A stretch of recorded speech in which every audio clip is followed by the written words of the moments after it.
is that on Heritage Sunday, we celebrate the history, the heritage of this church. Heritage means a gift that is passed on, something you inherit.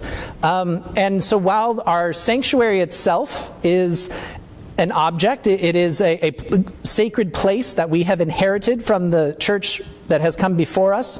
Also the silver that decorates the sanctuary, the songs we sing, the stories we tell, these are all parts of our heritage. And it's on anniversaries. Congratulations, by the way. 303 years is nothing to scoff at. So give it up. 303 years. Ta-da! I'm just going to always look for opportunities to have Catherine make that noise in worship. So that is a huge feat. It is something to celebrate. And even before I came to this church, I also had a celebration, a religious celebration of my own in November. For me, November is a sacred month because it is the anniversary of when I was ordained to ministry in the United Church of Christ. This is my 5th anniversary of being ordained. And so as we reflect on the heritage of this church, I can't help but reflect on my own heritage as an ordained person. At my ordination ceremony, there were many gifts and much wisdom shared with me and given to me so that I can go out and lead to the best of my abilities. And one of the gifts I was given on that day was a sermon given by my mentor, Reverend Paul Shoup, who many of you have met. And I will never forget the most inspiring part of his entire sermon. It goes like this. Church in the 21st century could be seen as a sinking ship. And one might wonder, why would a young man like Brian dedicate himself to serving on a sinking ship, striving to rearrange the chairs on the deck before it falls beneath the ocean sea forever? No, it's not inspiring. It's not at all. It's terrifying. It's a horrible thing. I was sitting there. I had prepared. I had gone to school. I had prepared for years for this moment. And here was my mentor in ministry suggesting that I might be climbing aboard a sinking ship. The inspiration comes from knowing that that's not true. Our choir sang beautifully of the church that we have known, singing these classic hymns and these wonderful selections of music, celebrating a particular time and place of church. And it is true that that kind of church is rapidly disappearing before our eyes. That is true. But I do not believe it is a sinking ship. I believe something else is going on. I believe that our heritage is so much more than just the things we can touch and see. There's a lot more happening here under the surface. From a bystander's perspective, if you were standing many, many miles away from a ship on the ocean, you might think it's sinking. But if you're inside that ship, you know what's really going on. So I share this particular image with you for those inside the ship. The United States academic research fleet is made up of dozens of vessels, large and small, that take scientists out to sea to collect data on the ocean and climate and marine life. Now, most of these vessels look like normal boats or barges, but there is a particular research platform which is called the Floating Instrument Platform that is very distinctive. It's known as FLIP for short. And it's called that because that's exactly what it does. It's a research ship that looks like any other ship on the water until they initiate a sequence that makes it go 90 degrees in the air, looking exactly like the Titanic in the movie Titanic. As it's sinking, it looks exactly like that. And it slowly inserts itself into the water, leaving up above a large buoy that keeps it in place. But it looks exactly like an upside-down, capsized ship. They do this, they built this ship in the 1960s, and they did it because apparently by lowering all the sensors and the equipment for observation down into the water with the buoy holding it in place above, it creates a perfect area for observation with very minimal human interference. It's the best way they have of observing the natural habitat that is lying under the water. This is how I understand Jesus' teaching to us this morning. Jesus tells anyone who will listen to him that they should learn what the scribes and the Pharisees teach, because they have good teaching. A lot has been made in our culture about Jesus' battle of wits with the Pharisees. But in this teaching, he affirms, no, listen to the Pharisees, learn from them. They have good things to teach. They are standing in the tradition of Moses. They are teaching about God's law and God's covenant to the best of their ability. Listen to them, learn from them. But don't do as they do, because they themselves don't follow their own teachings. It seems that they have forgotten the purpose of their teachings. The purpose has always been to free people from slavery. The purpose has always been to lighten the burdens of the people. The purpose has always been to stand in the tradition of those leaders who crossed the roaring River Jordan and separated the waters so the people could cross on dry land.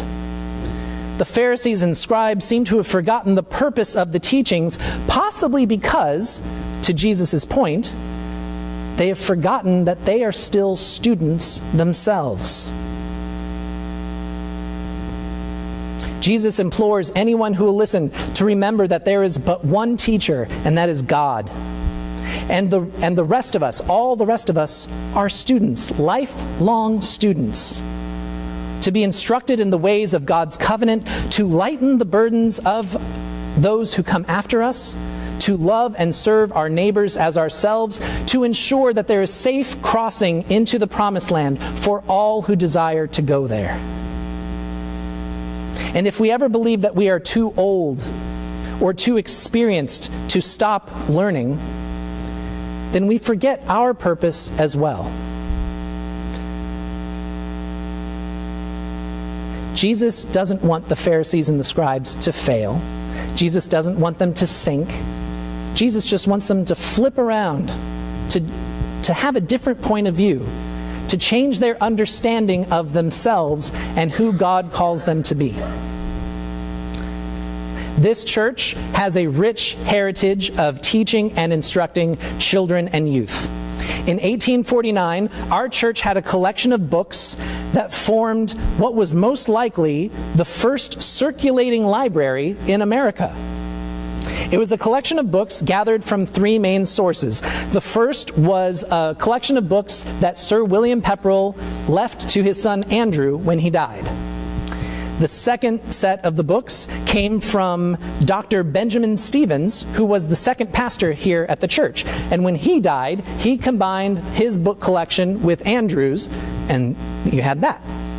Then, after that, the people of this church contributed the third section of this library. And it was just books that people had at home that they thought would be good to bring to church to help instruct the young minds at the church.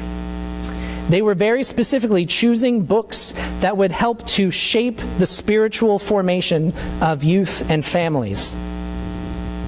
And by the mid-1800s, this collection was so large and seen as such a precious resource for young people that it started traveling around to other congregational churches. From York to Berwick, back over here to Kittery. The library is still in existence. It's currently housed at the Portsmouth Athenaeum. I can never say that word either. What's that word? I did it. Athenaeum. Phylactery. The library is housed over there, and I believe it's not hard to get to. I think if you showed up and said, I'm a member at First Congregational Church, or I attend there, I think they would let you in to see it. I went over a few weeks ago to see what I could learn about our history, our heritage, by looking at this library. And what I learned was that our congregation had quite a wide range of views about what our kids needed to learn. In this library, it's not just religious books. There are some Bibles, some hymnals, some theological reflections, but there's also quite a lot of other areas of interest. There's a copy of the Odyssey. There's a lot of classic literature in there. There is a book on biology reflecting the best medical knowledge of the day, although as Emily, my nurse practitioner wife, informed me the other day, we don't think a lot of that stuff anymore, but for its time and place, it was cutting edge stuff, and it was right there in the library. You could check it out right next to a hymnal. There's books on astrology, there's books on history, and it really paints a picture for what our community found to be really essential for our kids. It wasn't just learning the faith, it wasn't just learning the religion. There was a deep-seated belief that all children, boys and girls, no matter what their parents did for work, everyone needed a good, well-rounded education. Now, I don't know how many of you know this, but the reason why we have the university system in our country that we have is because those universities were started as places to train the clergy. There was a need for well-trained, well-educated clergy. And then later on, people wanted to become lawyers and doctors and all kinds of other stuff. So, say Harvard started with a divinity school, but then quickly added a law school and a PhD program and history and anthropology and whatever else. And that's how the university system started in our country. The public school system was very, very similar. It started with Sunday school, as Sarah Rhodes shared last week, a place where all children could learn to read and write. And then very quickly, public schools started forming, bringing these kids in not just once a week, but 5 times a week. And this created a situation of its own, because now kids go from spending the majority of their lives in their family's home, working in whatever field their parents work in, to spending the majority of their time in a classroom away from their families. And so kids were failing to learn very basic, simple things that, from the beginning of time, had been taught by families in the home. Simple things like manners and morals. And so the public schools, in addition to reading, writing, and arithmetic, started adding other courses of study, including moral philosophy, religion, history, home ec at one point. Now here's where things get interesting for us.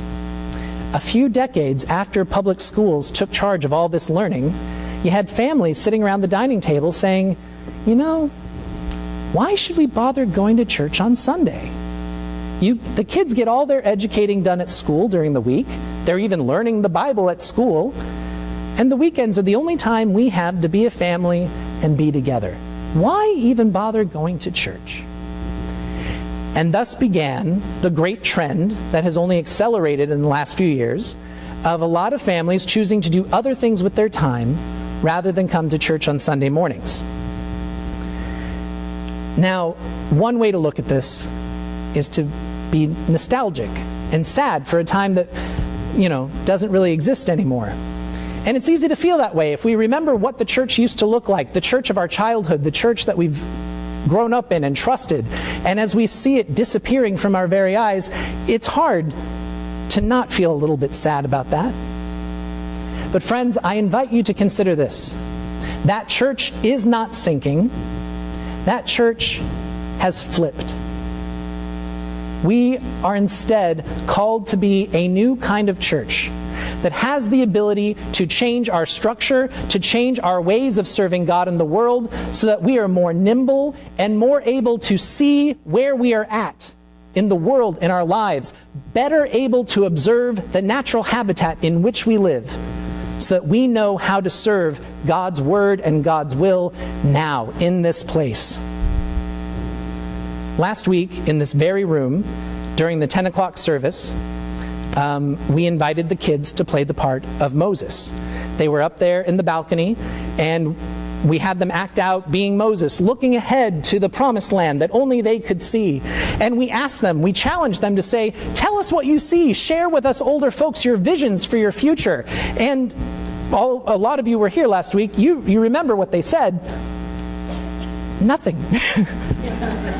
Eventually, Sybil was able to get them to say, exercise. We expect exercise.